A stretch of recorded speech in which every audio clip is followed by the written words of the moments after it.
কৃষক ও মাটিতে সোনার ফসল। দেখুন ধুন্দুল গাছ কত সুন্দর, তার ফুল এবং কিছু ধুন্দুল, দু একটা ধুন্দুল এসছে। অনেক সুন্দর করে সাজিয়েছেন আমাদের এই বলরাম দাদা। বলরাম দাদা, আপনার এখানে ধুন্দুল ক্ষেত কতটুকু জমি? আদা পাখি। আপনার এখানে কত টাকার মতো খরচ হয়েছে? খরচ মোটামুটি 10-12 হাজার টাকা খরচ হয়েছে। 10-12 হাজার টাকা। তাতে কি এখনো কি আপনি কোনো ধুন্দুল বিক্রি করেছেন? বিক্রি কন্টিনিউ করিনি।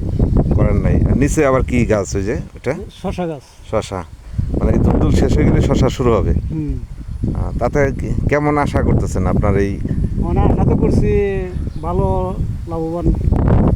মানে তাতে আধা বিঘা ধুন্দুল খেতে মোটামুটি কি পরিমাণ আসতে পারে? একটা মোটামুটি একটা আপনার আইডিয়া আছে না, আগে পরে করছেন কিনা?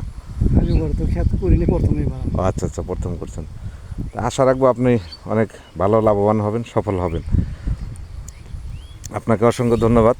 কৃষিকাজের সাথে যুক্ত আছেন এবং আপনার যত ধরনের পরামর্শ লাগে আপনি আমাদেরকে নক করবেন, আমরা সরাসরি চলে আসবো এখানে।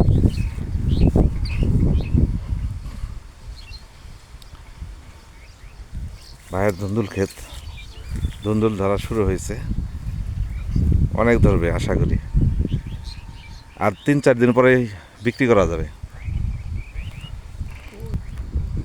হ্যাঁ, অনেক ধরছে দেখতে পাচ্ছি।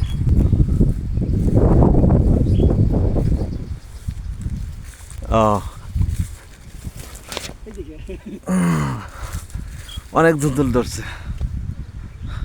আমার মাথার ক্যাপটা পড়ে গেছে জাংলার ভিতরে ঢুকে। অনেক সুন্দর,